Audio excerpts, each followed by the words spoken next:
नमस्कार, मैं प्रियंका राय आप सभी दर्शकों का अन्नदाता कार्यक्रम में स्वागत करती हूं। हमारे देश का किसान जन का पोषक है, वो श्रम का देवता है, अन्नदाता है, उसमें ही भारत की आत्मा निवास करती है। ऐसे ही किसानों की प्रगति के लिए हम खेती बाड़ी से जुड़ी हुई बहुत सी नई लाभकारी जानकारियां हर रोज सुबह लेकर आते हैं।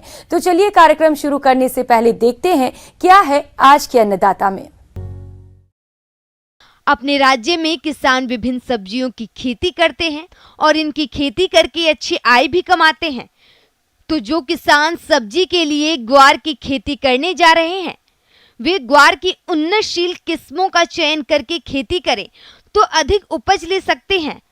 तो आप हरी फली के लिए ग्वार की कौन कौन सी किस्मों का चयन करके खेती करें, देखिए हमारी एक खास रिपोर्ट।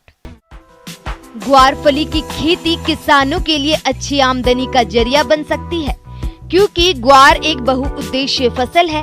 इसकी खेती सब्जी, हरी फलियां, चारा, दाना, हरी खाद, भूमि संरक्षण के लिए की जाती है। ग्वार की फलियों में प्रोटीन और रेशा होने के कारण इसे सब्जियों में प्रमुखता दी जाती है, जिसके कारण बाजार में फली की मांग बढ़ने लगी है। इसकी खेती करने वाले किसान अच्छा खासा मुनाफा कमा रहे हैं। भूमि का चयन। ग्वार की खेती सभी तरह की भूमि में की जा सकती है, परंतु उचित जल निकास वाली बलुई दोमट मिट्टी इसके लिए उपयुक्त मानी गई है। उत्तरी पश्चिमी क्षेत्र की रेतीली मिट्टी भी ग्वार फली फसल के लिए उपयुक्त है। इसकी खेती हल्की झरिया व लवणीय भूमि में जिसका पीएच मान 7 से 8 तक हो, वहाँ भी की जा सकती है। उन्नत किस्में। किसान भाइयों, आज के समय में ग्वार फली की मांग बढ़ने से इसकी कई उन्नत किस्में विकसित हो गई हैं, जिसका चयन करके किसान बढ़िया पैदावार ले सकते हैं। ग्वार फली की उन्नत किस्में RGC 936, RGC 986, RGC 1002, HG 365, HG 563, HG 220 की बुआई कर सकते हैं। ग्वार फली की किस्में पूसा मौसमी, पूसा सदाबहार, पूसा नवबहार, दुर्गा बहार, शरद बहार, M83, गोमा मंजरी, AHG 13 की बुआई कर सकते हैं। खेत की तैयारी। वर्षकालीन ग्वार फली की फसल के लिए खेत की पहली जुताई मिट्टी पलट हल से करते हैं। इसके बाद इसमें 200 से 250 क्विंटल प्रति हेक्टेयर की दर से गोबर की सड़ी खाद अच्छी तरह से मिला देते हैं। इसके बाद कल्टीवेटर से 2 जुताई करके पाटा चलाकर खेत को समतल कर लिया जाता है, जिससे खेत बुआई योग्य बन जाता है। उर्वरक। सामान्य रूप से जहां मिट्टी की जांच नहीं हो पाई है, वहां सब्जी वाली ग्वार फली की खेती के लिए प्रति हेक्टेयर 200 से 250 क्विंटल गोबर की सड़ी खाद, 25 किलोग्राम नाइट्रोजन, 45 किलोग्राम फास्फोरस और 20 किलोग्राम सल्फर और 5 किलोग्राम जिंक देने से उत्पादन अच्छा मिलता है। उर्वरकों को खेत की अंतिम तैयारी के समय में भूमि में डालना चाहिए। बीज की मात्रा। ग्वार फली की बीज की बुआई के लिए 20 किलोग्राम प्रति हेक्टेयर की आवश्यकता होती है। बीज उपचार। आज के समय में कोई भी फसल कीट रोगों के प्रकोप से अछूती नहीं है। ऐसे में कम खर्च में बीज को आसानी से उपचार करके आने वाले समय में फसल को कीट रोगों से बचा सकते हैं। इसके लिए पहले फफूंदीनाशी कार्बोडाइजम 2 ग्राम दवा के प्रति किलो बीज की दर से उपचारित करें। इसके बाद कीटनाशी से और अंत में 12 ग्राम राइबोजियम कल्चर से प्रति किलो बीज की दर से उपचारित करके छाये में सुखाकर बुआई करनी चाहिए। बुआई का समय। ग्वार फली के उत्पादन हेतु जायद की फसल के लिए बुआई फरवरी से मार्च और वर्षा ऋतु की फसल के लिए बुआई जून से जुलाई माह में करना उपयुक्त रहता है। बुआई की विधि। आमतौर पर किसान ग्वार की बुआई छिटकवा विधि से करते हैं। इस विधि से पैदावार कम मिलती है। ग्वार फली को बेहतर पैदावार लेने के लिए इसकी बुआई पंक्तियों में करनी चाहिए। लाइन से लाइन की दूरी 30 सेंटीमीटर, पौधे से पौधे की दूरी 15 सेंटीमीटर रखते हुए करनी चाहिए। ग्वार फसल की बुआई के साथ कई तरह के खरपतवार भी निकल आते हैं। इसके लिए समय समय पर निराई गुराई करके खेत के खरपतवारों को निकालते रहना चाहिए। इससे जड़ों में वायु संचार अच्छा होता है, फसल की बढ़वार अच्छी होती है। सिंचाई। शुष्क और अर्ध शुष्क क्षेत्रों में यदि वर्षा ऋतु में उगाई जाने वाली ग्वार की फली की फसल में सही समय व अंतराल पर उचित वर्षा होती रहे तो अतिरिक्त सिंचाई जल की आवश्यकता नहीं पड़ती है। आमतौर पर ग्वार फली की वर्षकालीन फसल के रूप में उगाया जाता है। समय पर वर्षा ना हो तो आवश्यकता के अनुरूप 2 से 3 सिंचाई करनी चाहिए। सब्जी वाली फसल में सिंचाई का खास योगदान होता है। फूल आने के समय और फलियां बनने के समय भूमि में नमी की कमी नहीं होनी चाहिए। तुराई और पैदावार। ग्वार फली को सब्जी के लिए उगाया गया है तो फलियों को पूरी तरह से तैयार होने पर मुलायम अवस्था में ही तोड़ लेना चाहिए। नर्म कच्ची हरी फलियों की तुराई नियमित रूप से 4 से 7 दिन के अंतराल पर करें। ग्वार बुआई के 55 से 80 दिन के बाद फलियां तुराई के लिए तैयार हो जाती हैं। 1 हेक्टेयर क्षेत्र से 80 से 130 क्विंटल तक फलियों की उपज ली जा सकती है। इस प्रकार किसान ग्वार फली की खेती करके अच्छा खासा मुनाफा कमा सकते हैं। ब्रेक के बाद आप सभी दर्शकों का अन्नदाता में स्वागत है। बढ़ते शहरीकरण से वनों का एरिया भी बड़ी तेजी से घट रहा है और इसका सीधा सीधा असर हमारे पर्यावरण पर पड़ रहा है। अगर किसान अपने खेतों में फसलों के साथ साथ क्षेत्रीय पेड़ों को लगाएं तो फसलों से भी अच्छी आय ले सकते हैं। इसके साथ ही आने वाले कुछ वर्षों में इन लगाए गए पेड़ों से भी आय मिलेगी। तो किसान कृषि वानिकी के लिए कौन कौन से वृक्षों का चयन करें, इसकी देखभाल कैसे करें, इस बारे में बता रहे हैं कृषि वैज्ञानिक डॉक्टर AK चक्रवर्ती। कृषि वानिकी आज के दिन में एक नए पद्धति से खेती करने का तरीका है। कृषि वानिकी के अंतर्गत हम पेड़ों को कृषि के फसलों के साथ या पशुओं के साथ में एक ही जमीन पर करते हैं तो उसे हम कृषि वानिकी कहते हैं। कृषि वानिकी का आज के दिन में बहुत ज़्यादा महत्व हो गया है क्योंकि ये एक ऐसी पद्धति है जिसमें हमारे किसान भाइयों को आर्थिक रूप से काफ़ी फायदेमंद है और पर्यावरण की दृष्टि से भी इस तरह की खेती करना बहुत लाभप्रद होता है। कृषि वानिकी के पेड़ों में जो जल्दी बढ़ने वाले पौधे होते हैं उनको हम खेत में 4 मीटर बाई 4 मीटर या 5 मीटर बाई 4 मीटर की दूरी पर हम पॉपुलर की खेती कर सकते हैं, अकाशिया की खेती कर सकते हैं या अदर शीशम की खेती कर सकते हैं, गम्हार की खेती कर सकते हैं। और उसके अंतर्गत उसके बीच में जो ज़मीन होता है उसमें या तो हम औषधीय पौधे लगा सकते हैं या गेहूं लगा सकते हैं। हमारे को पशु चारा का बहुत कमी होता है खास करके गर्मी के दिनों में, तो अगर हम पेड़ के साथ चारा का भी उत्पादन करना एक और विकल्प है। चूँकि चारा का भी काफ़ी डिमांड है तो अगर हम अच्छी नस्ल की गाय पोसें तो उसके लिए हम चारा का भी उत्पादन कृषि वानिकी के अंतर्गत करते हैं। और कृषि वानिकी के अंतर्गत अगर आप फल के पौधे लगाते हैं जिससे हम एग्री हॉर्टी बोलते हैं, मतलब उसका होता है कि कृषि के साथ हॉर्टिकल्चर के पेड़ जैसे आम के पेड़ बहुत ही उपयुक्त पेड़ पौधे हैं। आंवला है, बैर है, जामुन है, अमरूद है, गम्हार है, शीशम है, अकाशिया है। इस तरह के पौधों को हम एग्रो फॉरेस्ट्री कृषि वानिकी के अंतर्गत हम ये जो पेड़ का चुनाव कर सकते हैं। कृषि वानिकी को सफल बनाने के लिए ध्यान रखना आवश्यक है कि जलवायु और भूमि के अनुसार पेड़ पौधों और फसलों का चयन किया जाए। पेड़ पौधे और फसल भी एक दूसरे के अनुपूरक हों, जिससे उन्हें एक साथ उगाने पर अधिक उत्पादन मिल सके। पेड़ों और फसलों के बीच पोषक तत्वों, वायु और सौर ऊर्जा के लिए एक दूसरे से प्रतिस्पर्धा कम करने के नजरिए से समय समय पर पेड़ पौधों को काटते छांटते रहना चाहिए। इन सब के लिए किसानों को मिट्टी, जलवायु, जल और वृक्ष संबंधी जानकारी होना जरूरी है।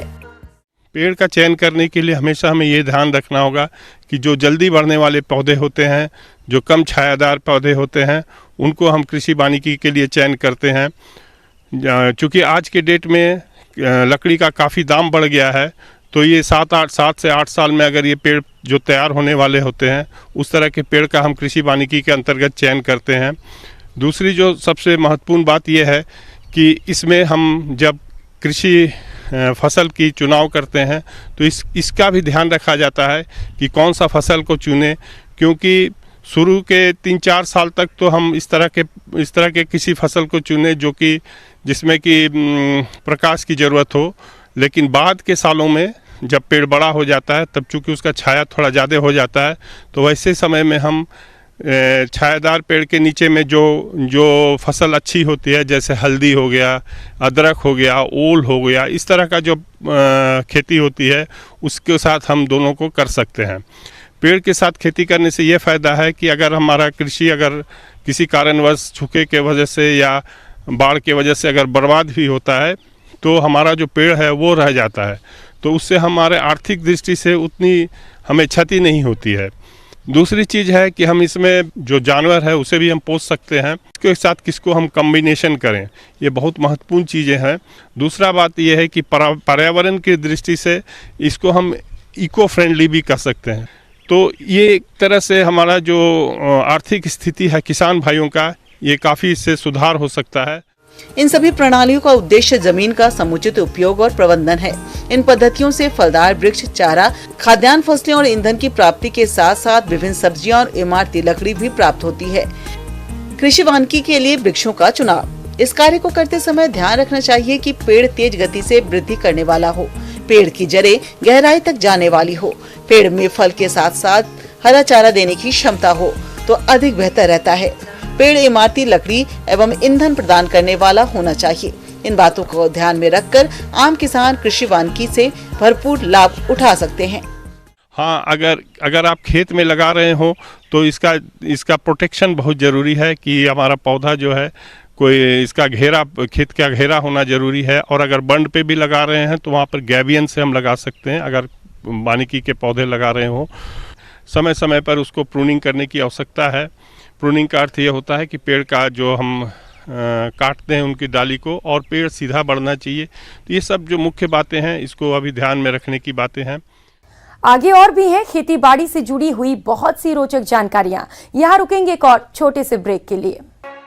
ब्रेक के बाद एक बार फिर आप सभी दर्शकों का अन्नदाता कार्यक्रम में स्वागत है। प्रदेश में तापमान अपने चरम पर है, ऐसे में खेती बाड़ी के साथ साथ इससे जुड़े व्यवसायों पर भी इसका असर पड़ता है। अगर मुर्गी पालन की बात करें तो इस मौसम में आमतौर पर मुर्गी पालन व्यवसाय में कई तरह की समस्याएं आती रहती हैं। यदि सही तरीके से मुर्गियों का प्रबंधन किया जाए तो इन सारी समस्याओं से आप आसानी से बच सकते हैं। तो गर्मी में कैसे करें मुर्गियों की देखरेख, इस बारे में बता रहे हैं विषय विशेषज्ञ डॉक्टर सुशील प्रसाद। किसान भाइयों, जो भी मुर्गी पालन से जुड़े हुए हैं, यानी कह सकते हैं कि मुर्गी पालक जो भी हैं, उन्हें खास करके मौसम के हिसाब से कुछ प्रबंधन में उन्हें परिवर्तन करने की आवश्यकता होती है। आपको पता होगा कि मुर्गियों के शरीर का तापमान करीबन 107 डिग्री फ़ारेनहाइट होता है, और मुर्गियों में जो अंदर शरीर में मनुष्य में क्या होता है कि पसीना निकलता है, तो हम अपने शरीर के तापमान को बनाने में हमें सहूलियत होती है। लेकिन आप मुर्गियों में तो पसीना नहीं निकलता है, तो उनके पास जो हम लोग कहते हैं कि हीट को, अपने अंदर की ऊर्जा को निकालने का जो एक तरीका है, वो सिर्फ आपको चोंच खोल करके आप देखते होंगे मुर्गियां हाँफते रहती है और जीभ अपना निकाल करके वो अपने तापमान को, शरीर को बनाने के लिए करती है ऐसा। तो इस स्थिति में आपको जो चूजा लाते हैं उस समय से लेकर बड़े मुर्गियों तक आपको सावधानी की जरूरत होती है। गर्मी बेजुबानों पर भी कहर ढा सकती है। गर्मी और लू की चपेट में आकर मुर्गियां, उनके चूजे हीट स्ट्रोक का शिकार हो सकते हैं। इसके अलावा उनके शरीर में लगातार पानी की कमी होती जाती है। देखभाल के अभाव में चूजों और मुर्गियों की मौत हो जाती है। सर्वाधिक चूजे गर्मियों में ही मरते हैं। इसलिए मुर्गियों और चूजों को गर्मी के प्रकोप से बचाने के लिए मुर्गी पालकों को मौसम की अनुरूप देखरेख करनी चाहिए। जैसे कि अभी देखिए, चूजा आने पर आप जाड़े के दिन में ज़्यादा पावर के बल्ब लगाते होंगे और उसके बाद उसका ब्रूडिंग करते होंगे। लेकिन अब तो आप कम पावर का बल्ब लगाएं अपने शेड के अंदर में, ताकि और उनका जब पंख निकल जाए तो वो बत्तियां बुझा दें। दिन के समय में ख़ास तौर से बत्तियों की ज़रूरत, गर्मी की ज़रूरत नहीं होगी, तो उस तरह का आप व्यवस्था रखें। दूसरी बात है कि आपने जो घर बनाया है मुर्गियों का रहने के लिए, उसका हवादार होना बहुत ही ज़रूरी है। हवादार कहने का मतलब है कि क्रॉस वेंटिलेशन होना चाहिए, यानी कि जाली अगर आपने एक तरफ लगाया है तो दूसरी तरफ लगने से क्या होता है कि मुर्गी घर का तापमान को कम रखने में ये मदद करता है। खास तौर से मई जून के महीने में आप देखेंगे कि लू चलने लगता है, गर्म हवाएं चलती है, तो गर्म हवाओं से प्रकोप से बचाने के लिए जो जाली आपने हवा के लिए लगाया है उसके ऊपर में जो बोरा होता है ना, बोरा या चट्टी जिसको कहते हैं, उसे आप इसको लगा दें और उसमें पानी का छिड़काव करें। और अगर बहुत ज़्यादा देखिए मुर्गियों के लिए तापमान भी ज़्यादा हो और नमी भी अगर ज़्यादा हो जाए तो ये बहुत ही ख़तरनाक होता है मुर्गियों के लिए। वैसी स्थिति में आपको हवा की भी ज़रूरत है साथ साथ में, और ये पानी का जो फुहारा है उसको देते रहना है बोरा पर, ताकि जो अंदर हवा जाए वो आपको ठंडक महसूस कराए। तो इन बातों का आप प्रबंधन में ज़रूर ध्यान रखें। अगर बहुत ज़्यादा गर्म जगह है तो आप मुर्गी घर के अंदर में पंखा की व्यवस्था कर सकते हैं। गर्मी के प्रभाव से बचाने के लिए सबसे अच्छा तरीका है मुर्गियों को शुद्ध पानी पीने के लिए दिया जाए और उनके रखे जाने वाले स्थान पर साफ सफाई रखी जाए, ताकि गंदगी के कारण जहरीली गैसें उत्पन्न ना हो। पानी में दवा डालकर पीने को दें। जिन स्थानों पर चूजों को रखा जाता है उसके आसपास जूट की बोरियों को गीला करके बांधा जाए, ताकि गर्म हवा का असर न पड़े। मुर्गी 1 किलो दाना खाने पर 2 से 3 लीटर पानी पीती है। गर्मियों में पानी का पीना 2 गुना हो जाता है, इसलिए पानी की समुचित व्यवस्था करें। साथ ही आप ग्लूकोज का भी प्रयोग कर सकते हैं। प्रत्येक 100 चूजों के लिए कम से कम 3 पानी और 3 दाने के बर्तन होने बहुत ही आवश्यक हैं। अब ये भोजन संबंधी अगर बात करते हैं तो भोजन में आप इस चीज़ का ध्यान रखिए कि इस समय भोजन की व्यवस्था जो मुर्गियों को दाना देते हैं वो बिल्कुल सुबह में दीजिए और शाम के समय में दीजिए। बीच दोपहर में दाना देने से क्या होता है कि शरीर के अंदर में भी ऊर्जा उत्पन्न होने से, एक तो बाहर का तापमान है, साथ में मुर्गियों के शरीर के अंदर का तापमान भी अगर ज़्यादा होगा तो ये व्यवस्था के लिए आप सुबह और शाम में दाना दें, तो इससे आपको मुर्गियों को ठंडक मिलेगी। दूसरा है कि पानी का व्यवस्था लेकिन हमेशा रखना है और पानी को बदलते रहें। अगर आप ऊपर में सिंटेक्स या किसी चीज़ के टंकी रखे हैं और उससे पानी दे रहे हैं तो वो क्या होता है, गर्मी के दिनों में काफ़ी गर्म हो जाता है और मुर्गियां उससे क्या होता है कि जब गर्म पानी आने से वो पानी का कंजम्पशन कम कर देती थी।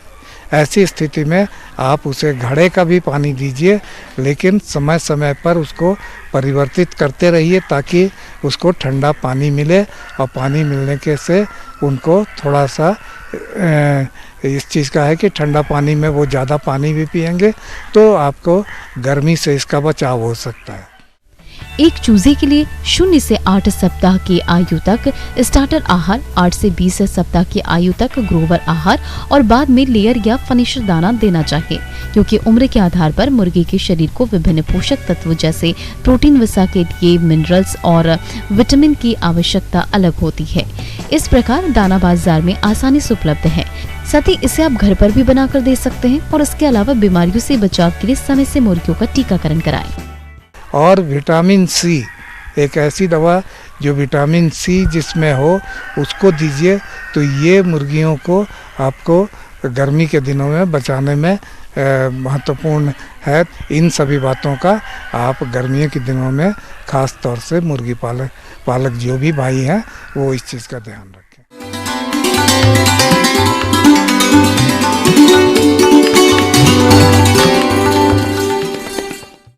आइए जानते हैं अन्नदाता निशुल्क फोन के माध्यम से पूछे गए समस्याओं का समाधान।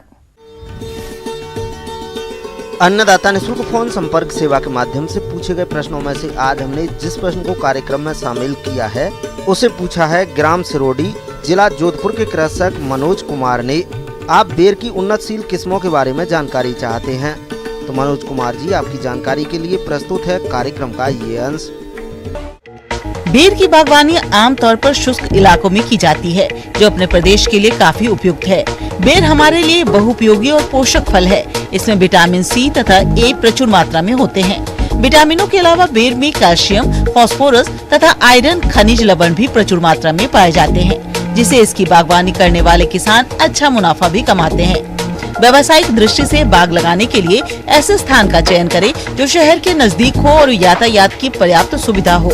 जहां तक उचित मृदा की बात है तो बाग लगाने से पहले मिट्टी की जांच अवश्य करा लें और मृदा परीक्षण रिपोर्ट के अनुसार खेत को सुधार कर बागवानी करें।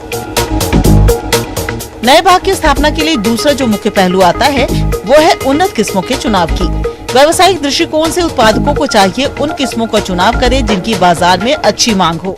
आइए बात करते हैं बेर की कुछ महत्वपूर्ण उन्नत किस्मों की, जैसे गोला, सेब, कैथली, उमरान, सफेदा, एप्पल बेर का चयन कर लगा सकते हैं। यह एक संकर किस्म है। यह भी देर से तैयार होने वाली किस्म है। फलों का आकार मध्यम, बड़ा पेंदी, दबी हुई तथा छिलका मोटा होता है। गुदा हल्के क्रीम रंग का और काफी मीठा होता है। एक नजर डालते हैं राज्य की कुछ मंडियों के प्रमुख फसलों के बाजार भाव पर।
किसान भाइयों, कृषि संबंधित समस्या और सुझावों के लिए आप हमें इस पते पर संपर्क कर सकते हैं।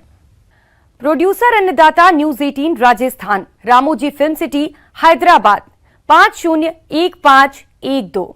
साथ ही आप हमें ईमेल भी कर सकते हैं। हमारा ईमेल है p18annadatarajasthan@news18.com।